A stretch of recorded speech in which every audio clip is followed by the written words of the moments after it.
It means, obviously, that there will not be any mass release of criminals. It will mean that the monies that I had to pay in by virtue of Judge Varner's erred ruling will be paid back to the state. We now can pay back the loan the legislature gave me in a supplemental appropriation. And it means that I think the people of Alabama's opinion means a great deal to me, in that they knew from the very beginning that what we were doing was right, and they supported me.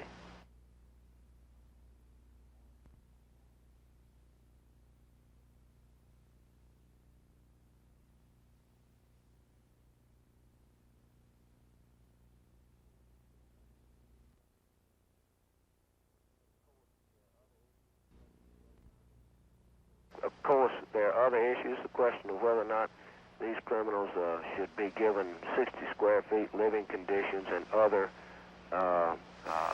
side issues will be litigated, and possibly a compliance hearing can be held in front of Judge Varner and get us out from underneath that federal court order altogether.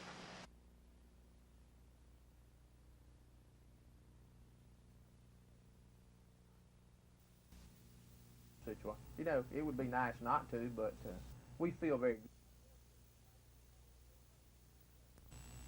Unfortunately, this lack of influence is hurting the 2nd District. The most recent example happened just last week, when it was announced that the Veterans Administration will locate a nursing home in Alexander City, despite the fact that our congressman had indicated that it would go to Dothan, Union Springs, or Evergreen.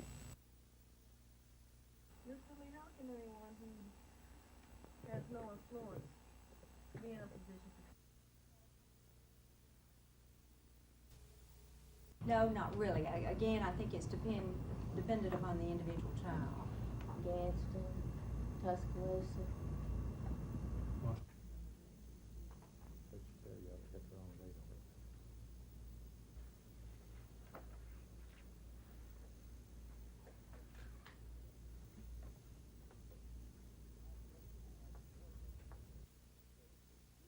Our objective now is to coordinate these programs and services for the benefit of our handicapped students.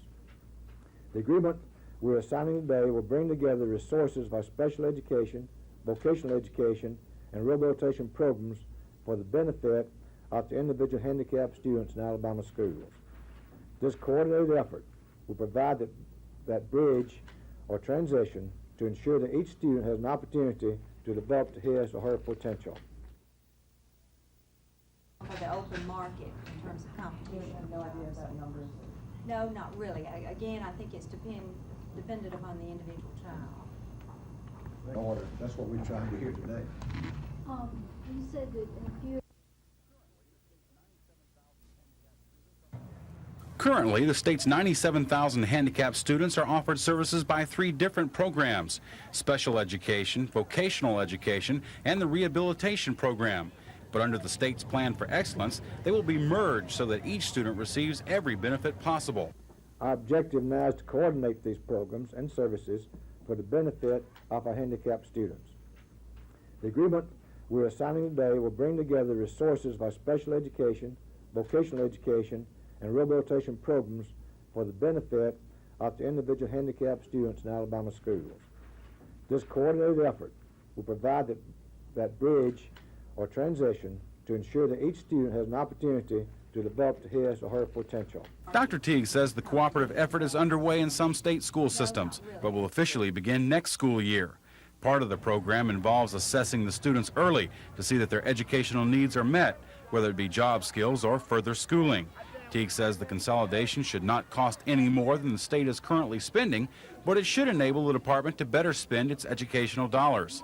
Teague says 6,000 to 7,000 students should begin the program immediately, and this is just another step toward overall educational excellence.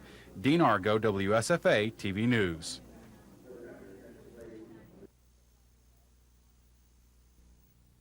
A sum for the open market in terms of competition. I have no idea what that number is.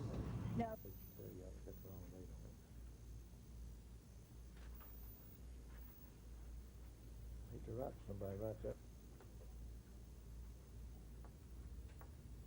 not only just our staff, but practitioners that The agreement we're signing today will bring together resources by special education, vocational education, and rehabilitation programs for the benefit of the individual handicapped students in Alabama schools. This coordinated effort will provide that bridge or transition to ensure that each student has an opportunity to develop to his or her potential.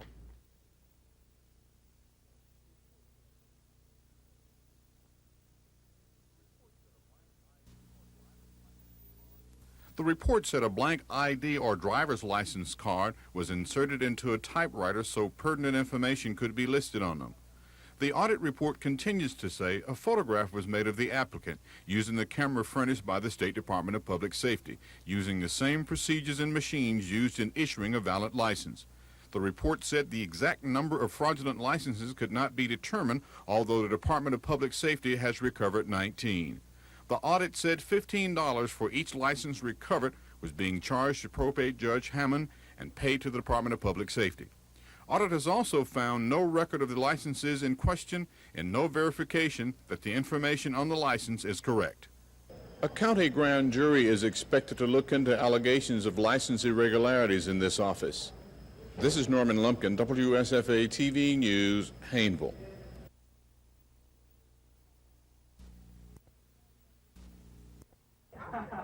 Well, it's real exciting. I've heard so much about you. And I'm real excited to meet you. I appreciate it. award and for this kind of work in Really, the icing on it's not. It's Alabama. Alabama has more miles of streams and rivers. And now all of the different natural resources topics in the state. You can see that there are. Thank you very much. Betty Fitzgerald. Certainly my body brace is too tight. Lead the way in recognizing people like you also getting awards. Bruce Johnson was the man who nominated you. There's the man who nominated you. And Bruce, 3 or 4 years ago, when the United Way was raising less than $300,000, the Charity Organization Society. I think that just speaks. It has its roots, it grows spontaneously from the historic well springs of American voluntarism and prospers best in a climate of freedom and opportunity. It is no more or no less perfect than the many volunteers from all walks of life who contribute their efforts to make it work. To give feasts, found seminaries, build churches, distribute here today. 2 years ago, we learned from Boston College that at the moment it is the table around which the leadership of the community gathers to talk about how will we effectively serve the persons who live. Well, it seems that my opponent's already running in November. And while he's running in the race in November, I'd like to let everybody know that I'm running for the September 25th Democratic primary runoff. Jack Folsom's out working, seeing the people.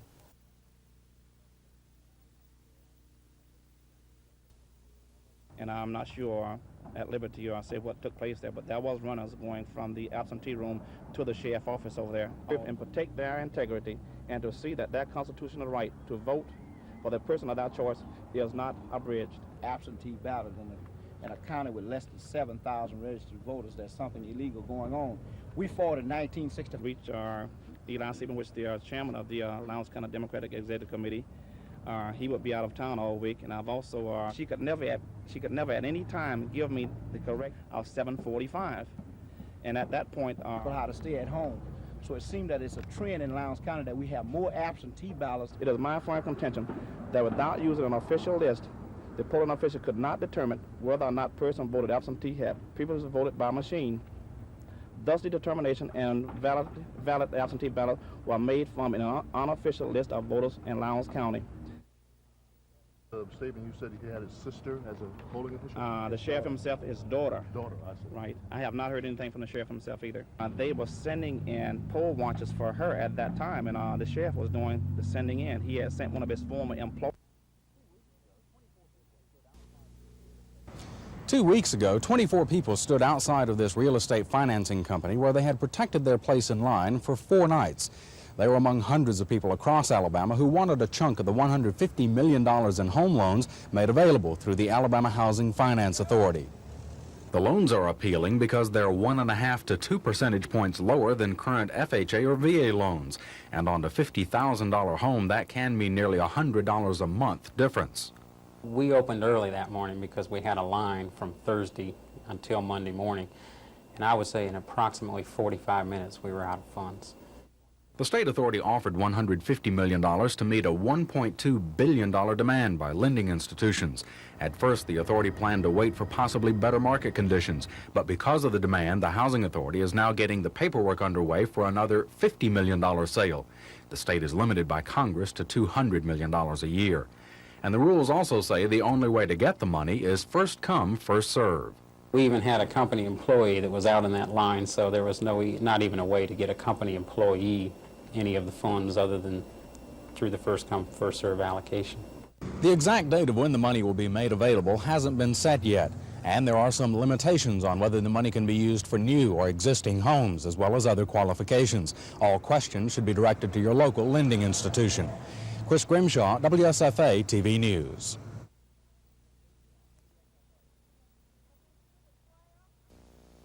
And we'll sit at 12 and 10.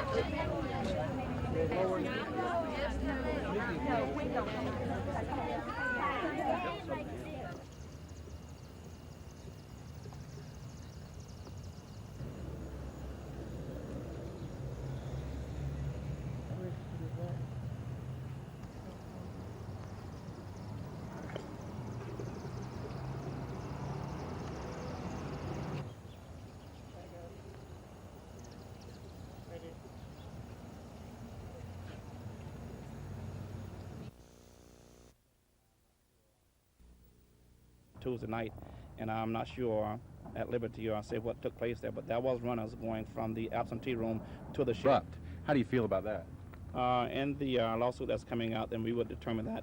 I don't have any evidence on that, but we would determine that balance that we had on hand. She could never at any time give me the correct number. Responded to the statement you said he had his sister as a polling official? The sheriff himself, his daughter. Daughter, I see. Right. It is my contention and belief that the election was stolen from me during the absentee ballot count process. My poll watcher who attended the actual count of the ballots advised that over the 25 hours plus counting period that the numerous inconsistencies of the actual tally was faulty. No, I have not been able to reach Eli Stephen, which is the chairman of the Lowndes County Democratic Executive Committee. He would be out of town all week, and I've also tried to contact not only will mean a great deal to Montgomery and Troy State will be the host team for the Division II championship. Coach Riddle? Last 6, we've been out there 3 times, I believe, and we could see a decline in not only in attendance.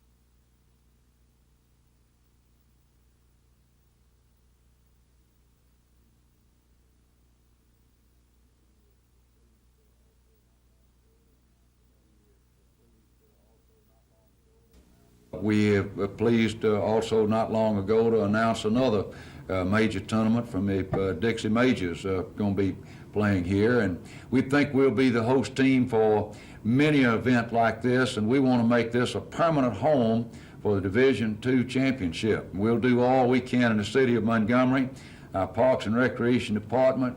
All the citizens will rally behind this and make sure it is a first-class event, and I know it's going to be.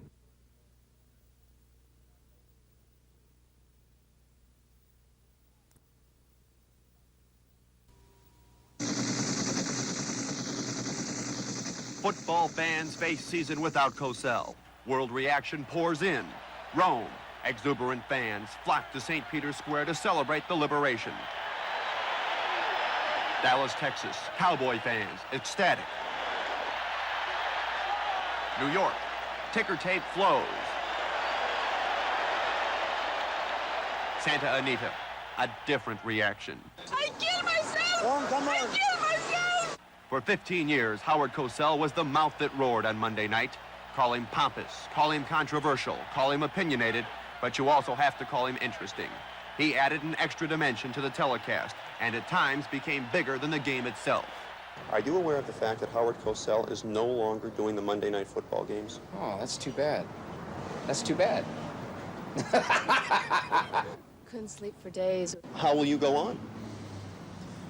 Just grin and bear it. I know he's very informative. He has a lot of statistics, a lot of stuff quick, but I don't like listening to Howard. He annoys me. Makes me happy. It really does, because I know Howard now has a better life. Wherever he is, wherever they took him. What's it going to be like without Howard? Oh, maybe I'll start watching it. Howard Cosell, for 15 years a Monday night institution. Today, a part of TV history. Howard Cosell is no longer on Monday Night Football. Are you sad? At my age, that isn't the thing you get sad about. Fred Rogan for NBC News.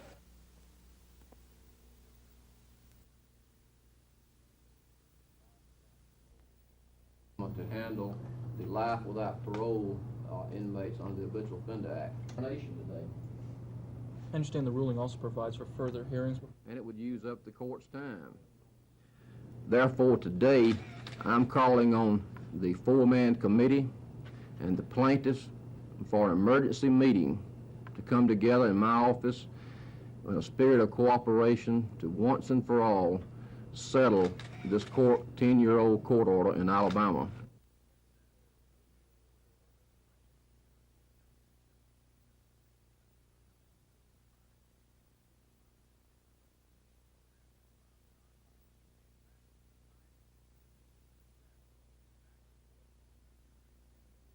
What we want to do is have an emergency meeting with the four-man committee and the plaintiffs and people up and bring them into the state system. There's nobody back. Our goal and the staff of the Department of Corrections' goal is to be fully accredited by the American Correctional Association and to have all the court orders ended by March. This, once and for all, will prove to the entire nation that Alabama has the best prison system in the nation today.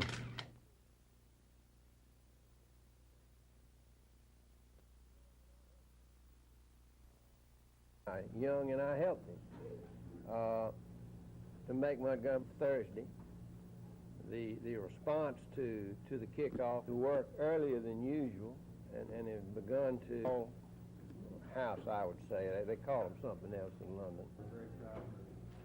In the background, ladies and gentlemen, and the reason we chose for this event to be here is our Hanging School, Madison Park Hope Center. The family, so we do a lot of self-help training so that they can become leaders in the process.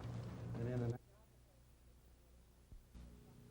That would not have had sufficient notice. I'm specifically talking about the independent companies that seem to be the issue of Mr. Safe. And as the court correctly pointed out, in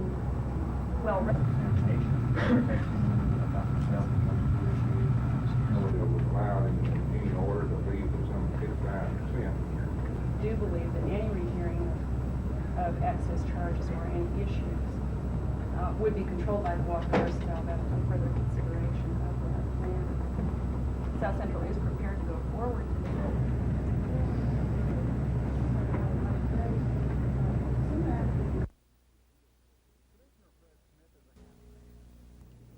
Commissioner Fred Smith is a happy man since the appeals court ruling gives his department almost everything he's asked for. Contempt fines against Smith and Attorney General Charles Graddick are thrown out. Judge Varner is blocked from ordering another mass release of inmates, and the decision allows the state to offer changes in court-ordered prison reforms before implementation. Smith says hopefully now the long court battles are finally over.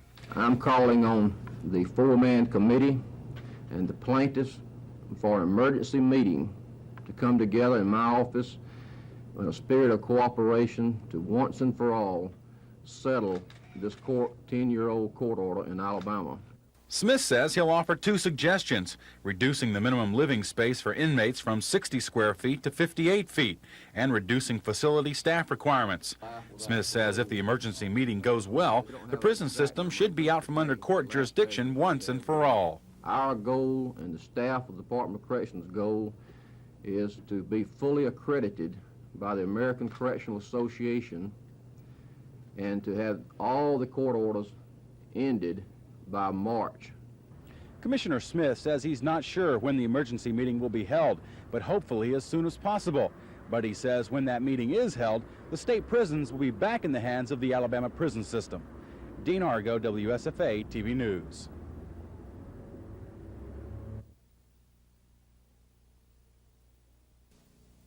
Excellence within the rules and regulations of agency. Your children and your grandchildren are important to me, and something important to you.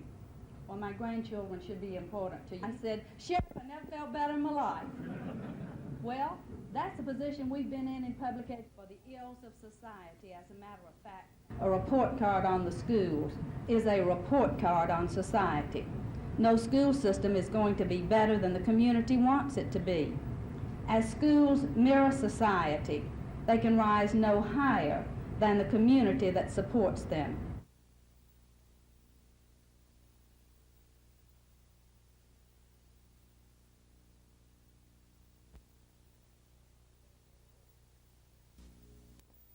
Young and healthy.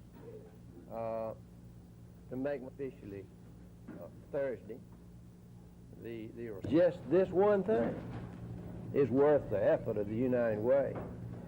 But there's 32 others that provide services and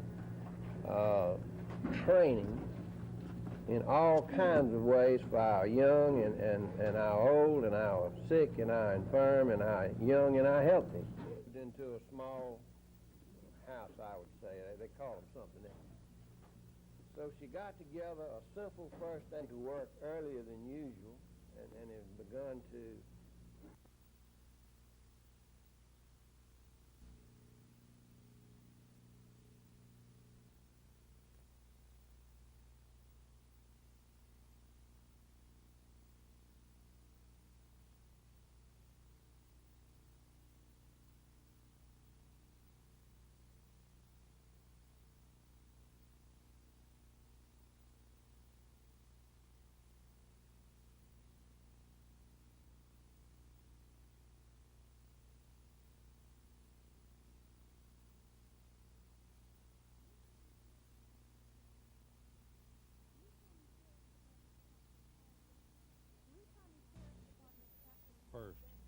Lee County Sheriff's Department's Captain Paul Dennis has worked around the clock since Labor Day trying to unravel the mystery of who's responsible for the death of Linda Talbert. Dennis says on the morning of August 31st, Mrs. Talbert went to work at the Flowers Bait store on Lee County Highway 87. Then sometime between 10 and 10:40, she was abducted. 2 days later, they found her body 6 miles away on Highway 14, which locals call Ghost Town Road. Several law enforcement agencies are working with Lee County Sheriff's Department to find her killer, but Dennis says he needs the public's help. We would love to have anyone contact us if they made a purchase or was in Flowers grocery store between the hours of 9 a.m. and 11 a.m. Eastern Standard Time on August the 31st. It'll be on a Friday of this year. Dennis asks anyone with information about this case to call the Lee County Sheriff's Department at 297-7070. Terry Stanton, WSFA TV News, Smith.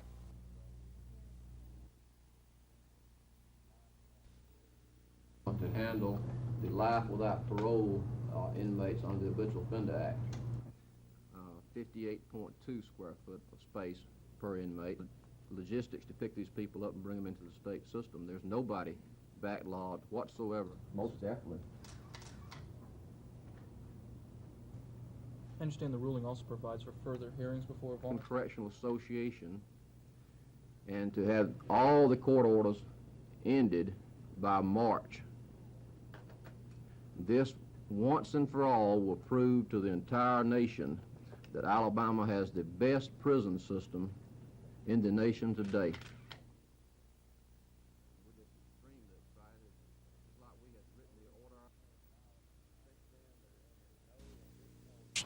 Since then, there has been no additional virus isolated, or the organism that causes exotic Newcastle. We continue to monitor the exotic bird population. During the time that we had our outbreak, there were 130 different premises in Alabama that were monitored, birds restricted. So we feel like at the moment that the exotic Newcastle outbreak that occurred in Alabama has totally been eliminated. All of the restrictions, all of the premises that have been quarantined have been released.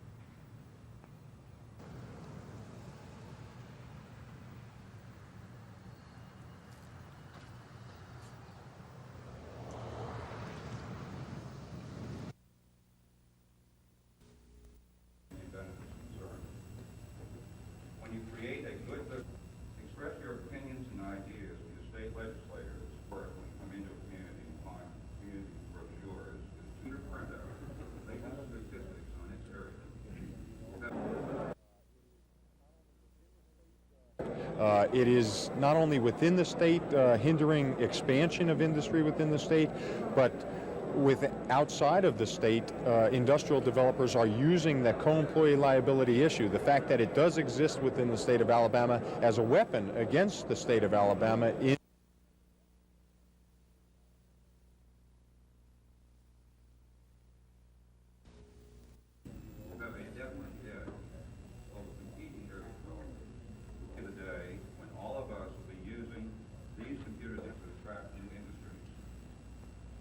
one group of anti-business village for local business of this small park. This route, 2,200 in the United States, should have a population more equal than others. So it is with these 2,200 communities and all the other community benefits concerned. When you create a good business climate which will act to retain industry, you are at the same time laying the ground. Local officials have said for years more industry will come to the area with the development of the Tri-Rivers Waterway. This year, barge traffic is up 64% on the waterway, thanks to the relocation of rocks in Florida's Apalachicola River. Seeing that increase, the Houston County Commission has decided a 5-member port authority should be formed now to move ahead with the industry push. I think the opportunity is just insurmountable with the use of that river for Houston County, and we just need to get on the ground floor. We have to have an agency that is interested in just river traffic and just ports development. Joe Donafro is president of the Tri-Rivers Waterway Development Association. He says a port authority will be a boost for the area along the Chattahoochee River. The Houston County Port Authority can do a similar job in Houston County by promoting industry and locating them and perhaps developing an industrial park and things of this sort. Tri-Rivers officials say an active waterway could create 27,000 jobs in Alabama, Florida, and Georgia. Donafro says any new industry in Houston County will help the entire Tri-States area. Any increased traffic on the river is going to help other ports and other developments along the river. Cal Calloway, WSFA TV News, Dothan.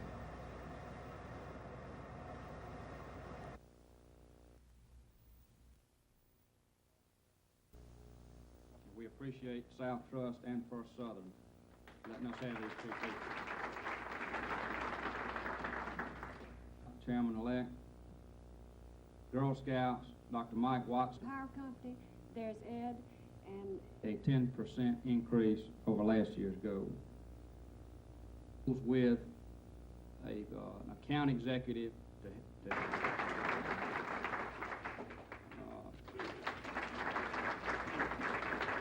and he'll be heading up the commercial division this year.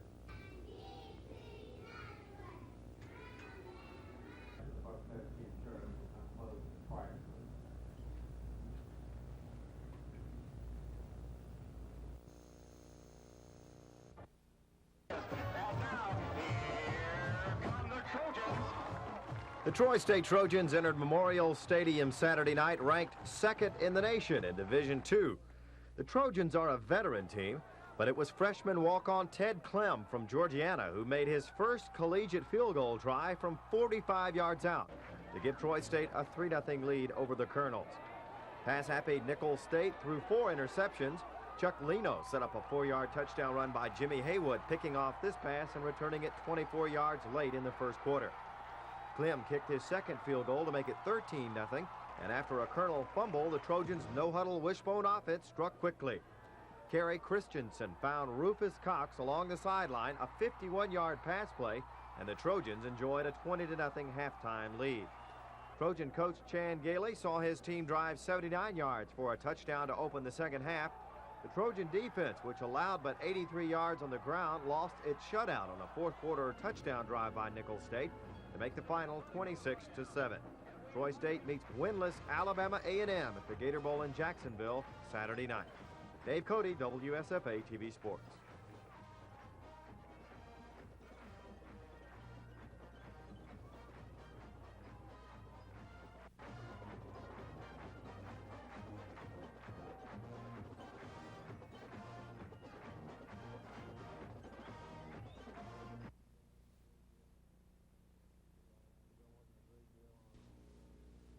We've been working a great deal on trying to get the ball in outside of the 35-yard line, and I think we've gained a great deal of confidence, and we're going to be ready when the situation comes. Texas has a secondary that comes up and stops the option real well, and the only way we can control them is throw the ball.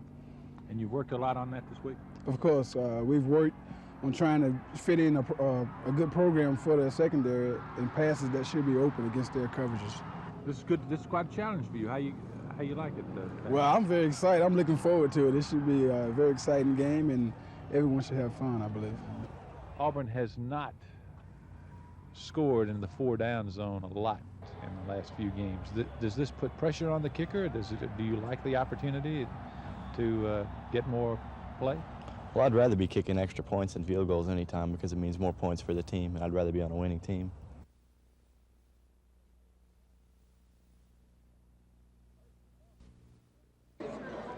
Herschel Walker, where's Herschel Walker? Yeah.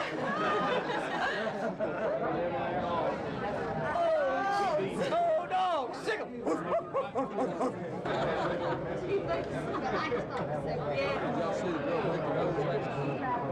And I think we beat a pretty respectable football team in Southern Miss. Certainly not a great team, but I think a respectable one, and one that certainly pushed us to the limits. We were fortunate to win. However, I'm still not sure about our team. I don't think that we've all of a sudden solved all of our problems. I think our problems are still very real. We are young. We're being compared to the last 4 years, which is a difficult comparison for this football team. And on the other hand, we're excited about the team because by winning the first game, we did show that maybe we have a tradition of fighting, and as long as you have that tradition, you got a chance.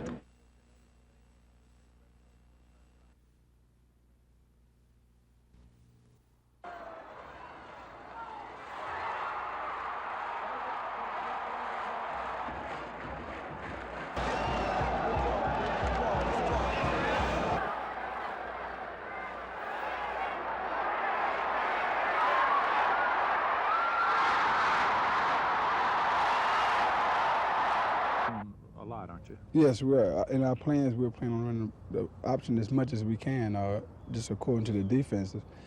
They don't have many guys coming back, but at the same time, Texas is always known for the defense. We're planning on trying to throw the ball more this game, but one never knows until the game starts.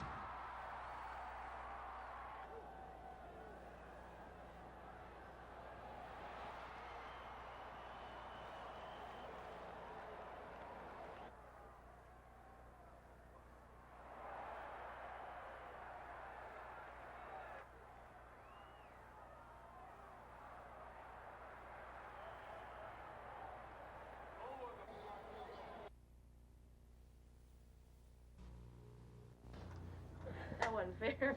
Sure. Why don't you let the children sit one on each side?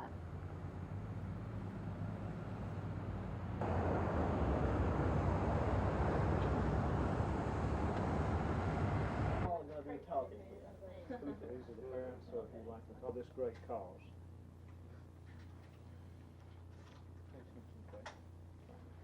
And we want to wish. That's been really great. Everybody. Let's do another one just for good luck, okay? Well, we all hope that.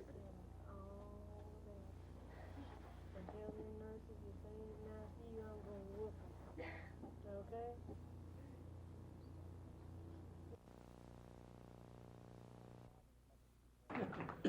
But how they can make us a 2-point favorite, I don't know. But we'll find To out. be a sharing and learning experience for us all. So please get involved. Commitment and the importance of having an impact on handicapped children. Thank you.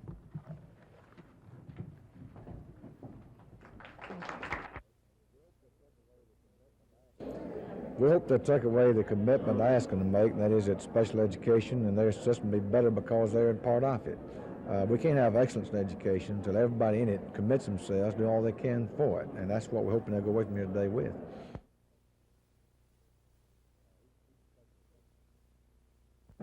Each specialty.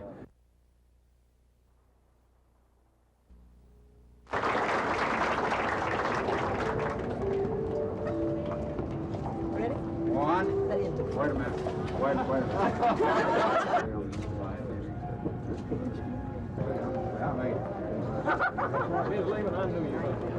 Did you really? That's the nicest thing I ever did. Oh, that's cool. You do a nice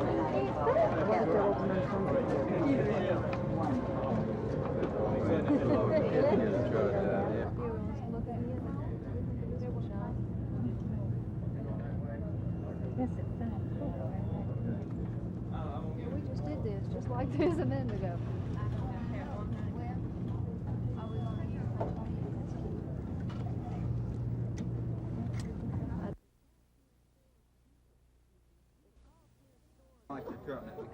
It's called Sears Store of the Future, but the future is here at Eastdale Mall.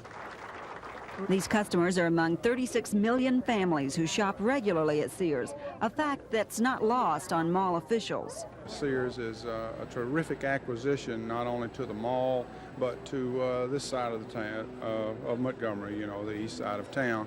And we would just like to say that all the tenants are very excited about Sears opening, and that they feel it'll be a great boon to Eastdale Mall. The new Sears store, which replaces the old Montgomery Ward facility, is what's known in the shopping mall business as an anchor store, a major retail outlet that draws large numbers of shoppers. This new Sears is the 4th location the chain has had since coming to Montgomery. Around 100 new employees have been hired to take care of business at the store, bringing the total number of workers to more than 300. Sarah Alice Morrell, who went to work at the old Commerce Street store back in 1937, has seen all 4 changes. Do you plan to be around for the 5th store? That's the question. Depends on this store. Both the Sears people and the other mall merchants hope today's brisk business continues long after opening day is over. Lynn Sampson, WSFA TV News.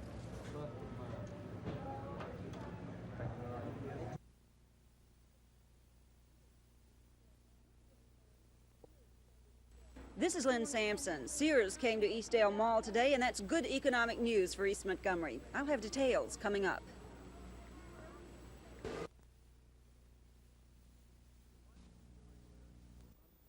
The license irregularities were uncovered after a routine traffic check in Calhoun County turned up a driver with 2 driver's licenses. The Jacksonville Police Department in Calhoun County stopped this individual, and he presented 2 driver's licenses, and they could see the license had been typed in a typewriter, apparently.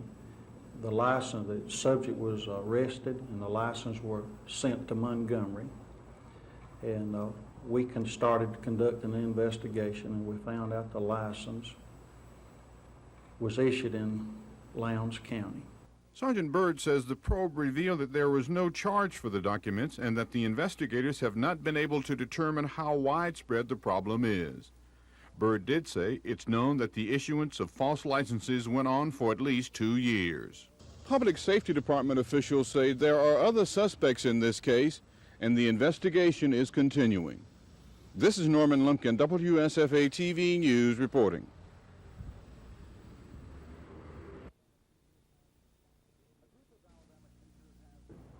A group of Alabama teachers has the responsibility of teaching 90,000 students everything from feeding themselves to driving a car. They're faced with overcrowded classrooms, not enough money to implement much-needed programs, and on top of that, these teachers feel slighted, left out. But Department of Education officials hope today's meeting will bridge the gap between the instructors and the mainstream of Alabama's education system. The State Department of Education opened the seminar by briefing the teachers on how the state's plan for excellence will affect them and their students. The teachers say the plan will greatly improve special education, and it's nice to be included. I think that there's going to be an emphasis that we've never seen in the state before concerning our special education program. I think that we, in special education, will now be with the in crowd. Confirm that special ed will be a part of the plan for excellence and that we'll have the support from the State Department that we need to achieve this. Dr. Wayne Teague says the state will no longer automatically approve overcrowded classrooms, and if special ed programs need more funds, the money will be appropriated when possible. We can't talk about excellence in education until every child has an opportunity to achieve excellence, and that's what we're hoping special ed coordinators will take back to the systems today. Dean Argo, WSFA TV News.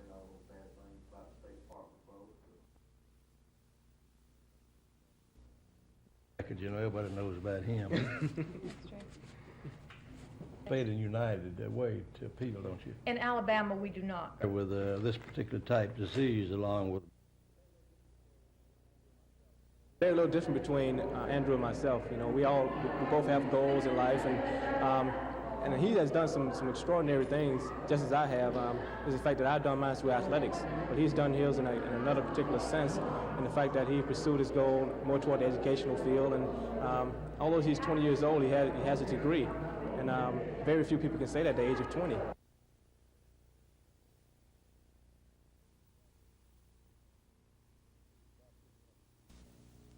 To document the experiences of people who are ex-POWs got back safely. And I want to... We exchange so many stories, you know, to each other that every time we get together, somebody tell a story. Now, you told your story, that's all you get tonight, you know. So I wanted to put it all in writing, as much as I could.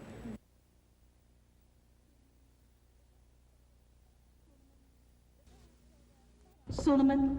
The parents say they're fed up with the Macon County School Board, that they've tried to get the board to deal with their complaints, but the board won't do anything. The community groups say students in Macon County are being shortchanged. I think that the classrooms are overcrowded. I feel that the physical environment is coming apart around the children. Things are not being fixed. It creates an atmosphere that really doesn't lend itself to a child learning. My concern is that not only are they not getting the kind of education that I want for them, they're developing attitudes of complacency. They seem to be accepting the conditions around them. According to the parents, Macon County's school children are falling behind on standardized test scores, and some of the school buildings are badly in need of repair. 3 board members were at the meeting. All 3 said they would not resign. None would respond on camera. Susan Silvernail, WSFA TV News. Remain in a state of disrepair.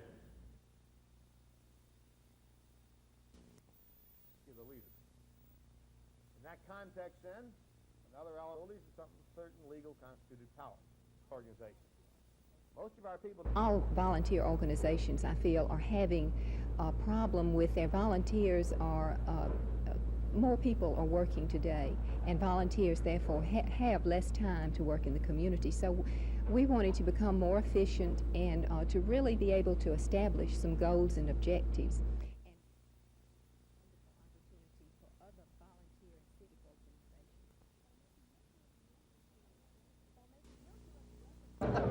While making no direct reference to the report, the governor did mention each of the areas listed as hindrances to industrial development, such as co-employee liability suits. The governor says that issue will be dealt with soon. One reason was the court decision involving the co-employee matter, which we intend and hope to solve during this next session of the legislature. The other main concern of the report is public education. The governor countered by saying foreign countries consider Alabama to have one of the best employee training grounds in the U.S. Alabama today spends more percentage of its total income on public education than any other state in the Union. Wallace says foreign industry is already inquiring about the Tennessee Tom-Bigby waterway, and he predicts the 10-Tom project will mean even more development in Alabama. Terry Stanton, WSFA TV News.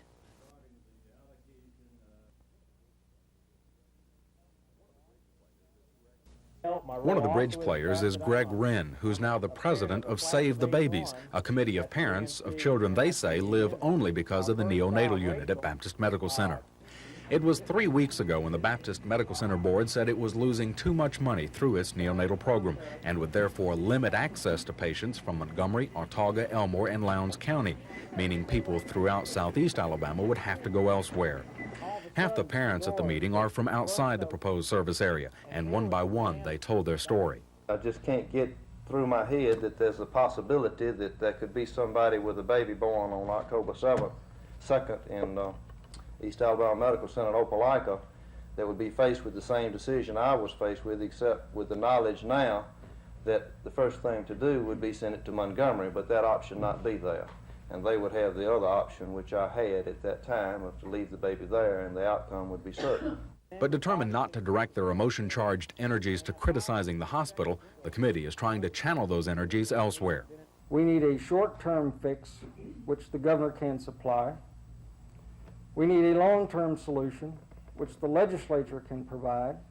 Already a meeting with Governor Wallace is planned and efforts to publicize the campaign organized, including a short march on the Capitol and a candlelight demonstration on the steps of the Capitol September 30th, the day before Baptist stops admitting all but local babies. Realizing that their efforts with the governor and the legislature will take time and that only 18 days remain of the full program, the newly created committee has asked the Baptist Medical Center Board for a 2-month extension of the full program. There hasn't been any answer yet. Chris Grimshaw, WSFA TV News.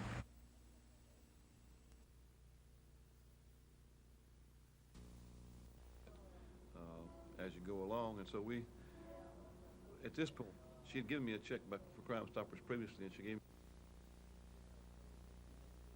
we paid out a total of 214 rewards, and the amount of the rewards paid have exceeded $30,000. We have confiscated drugs, the value that exceeds $2,263,482. We've had 147 drug cases made on tips from Crime Stoppers, stolen property cases in excess of 30, and total arrests made during that period of time have been 355 cases. But I don't think Montgomery's was quite the same in nature as ours was. But with Crime Stoppers, you can say, well, what's the program? And that, not only that, that makes a whole, there was a kind of a fever here, especially for a while. People were afraid to do a lot of stuff, afraid that they're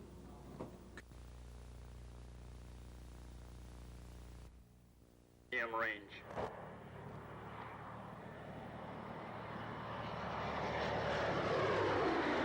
Play techniques, going deep into the enemy's rear, but be very difficult thrust. There is no yaw.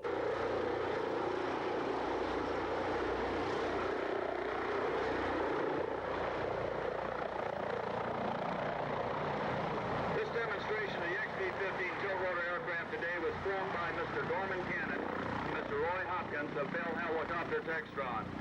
We appreciate your attendance, and we welcome you to come down.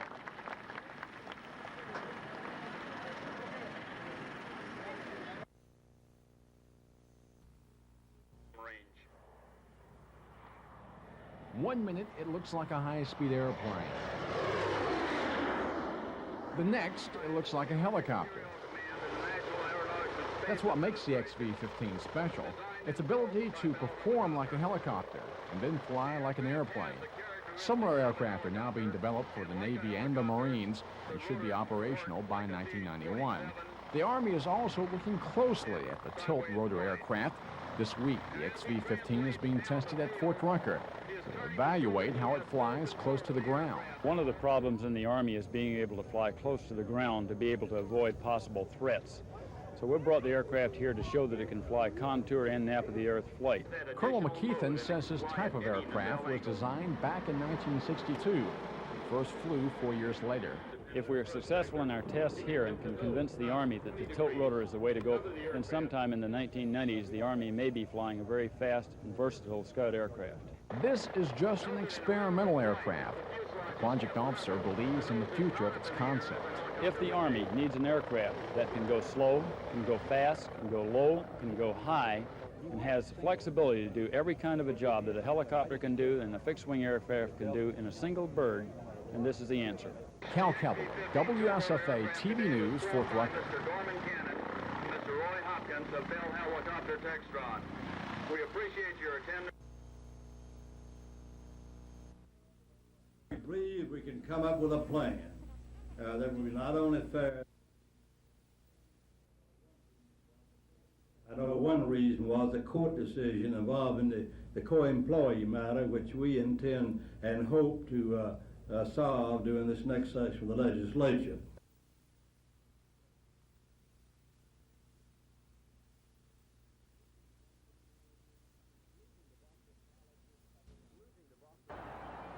Losing to Boston College was tough enough.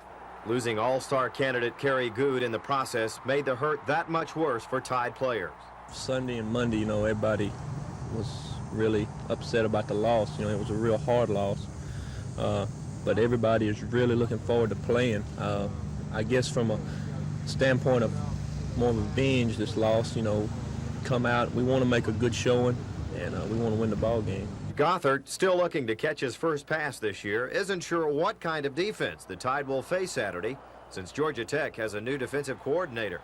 But there's little doubt about the Yellow Jackets' offensive plans, with senior running back Robert Levette healthy again. I was saying that he's looking greater than he's ever looked during pre-fall practices. So based on those things, you know, they have to be. There's no question but what they're going to be a much improved football team. Football players come here to Tuscaloosa thinking only of Southeastern Conference and national championships. Despite the loss to Boston College in the opener, Tide players still feel their championship hopes are very much alive. It's definitely put pressure on us. We can't lose anymore, definitely, if we even think about going to national championship. I mean, when we do play other team, we're going to have to beat them good. Kickoff Saturday is set for 11:15 at Grant Field in Atlanta. Dave Cody, WSFA TV Sports.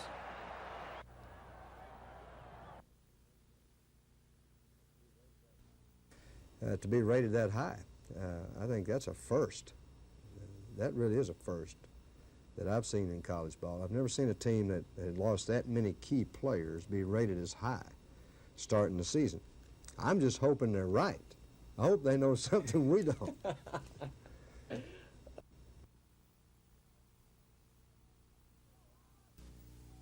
Go up!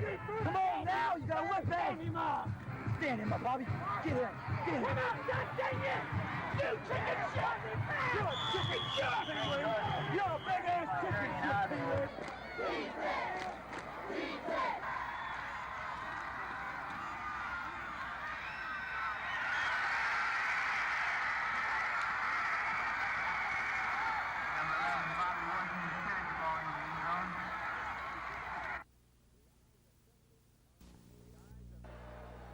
The eyes of Texas are on tailbacks. The Longhorns lost first-teamer Edwin Simmons to knee surgery, reserve Kevin Nelson to a sprained ankle. Only last week, Texas coach Fred Akers moved quarterback Rob Morshell to tailback. Now there are reports he's doubtful due to injury. Akers is philosophical about the whole thing. As he put it, maybe we're not supposed to have a tailback this year. If we don't have speed, we can't generate it. And it's foolish to run speed plays.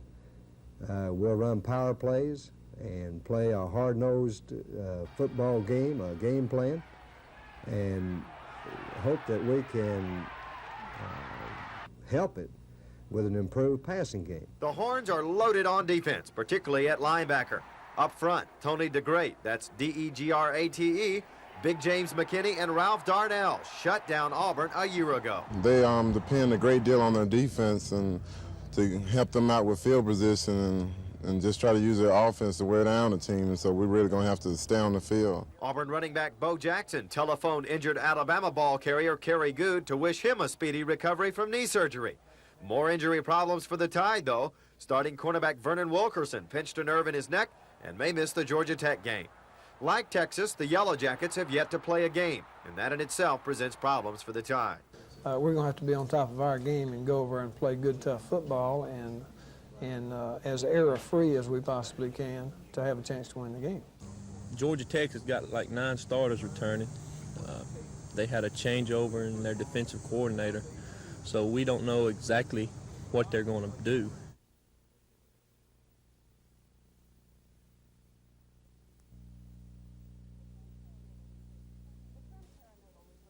The term perinatal refers to pregnancy, labor, delivery, and the first 28 days of life. Until the late 70s, perinatal care was sadly lacking in Alabama. In fact, Alabama was at or near the bitter bottom in terms of infant mortality, and some years the maternal death rate was twice the national average.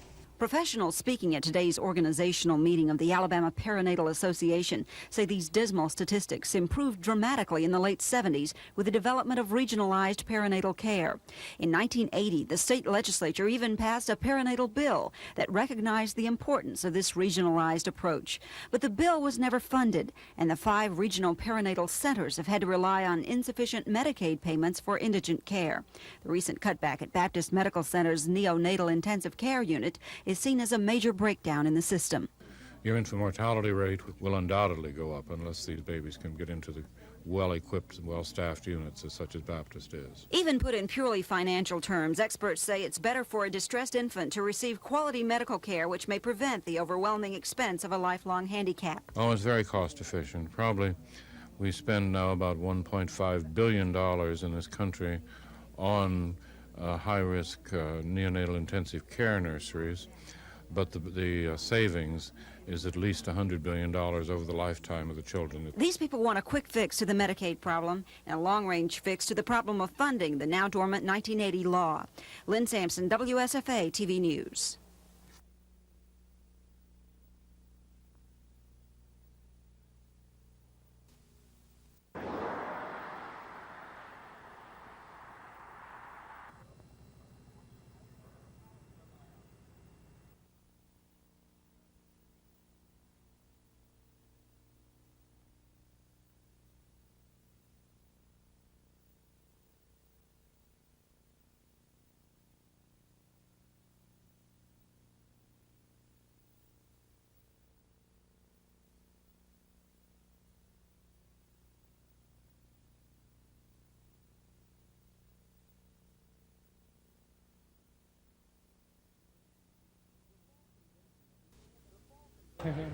The fall convention of the Alabama chapter of the American Planners Association started a few minutes later than planned.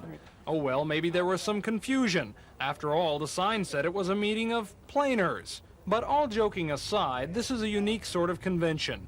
These people are planners for cities, states, businesses, people who make a living deciding what should be done when, where, and why. No, he doesn't build a road, he doesn't build a shopping center, but he offers, creates advice and information on where the road should be. Of course, one of the big concerns of the planners is simply the fact that not enough people know what they do or why. There is much more of awareness of what planning is and what it's supposed to do than what there was 20 years ago. In short, meetings like this one are planned to help the planners learn how to plan better. Will they have more of them in the future? Well, they plan to. Tom Foreman, WSFA TV News. Now let's do it over. That wasn't how I planned it.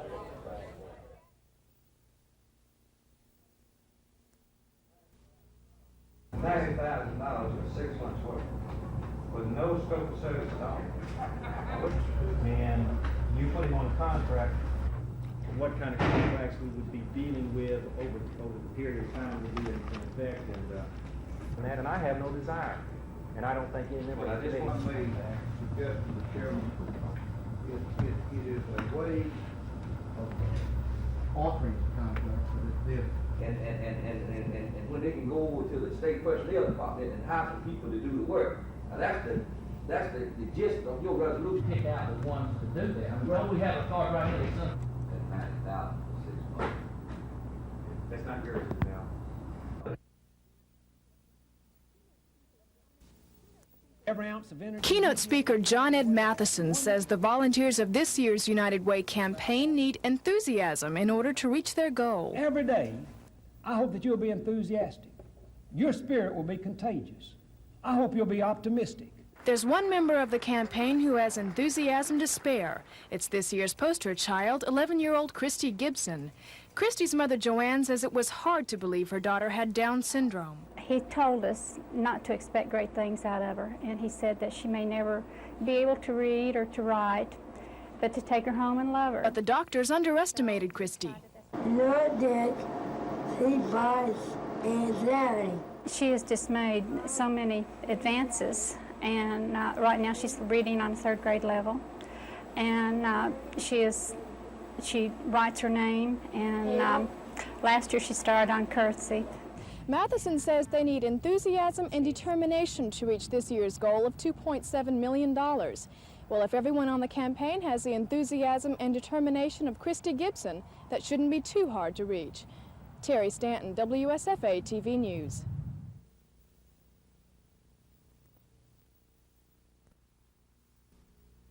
As well as to the fact that the system's medical program that is that more and more women in one What station? I'm told you have a Perinatal Assistance Act in the state passed in 1980, which would help pay the bills for these small babies whose parents don't have insurance, who may not be eligible for Medicaid. The important thing is this money should be, this bill act, and it's on the books now, should be funded and get some way to reimburse the hospital for this very expensive care.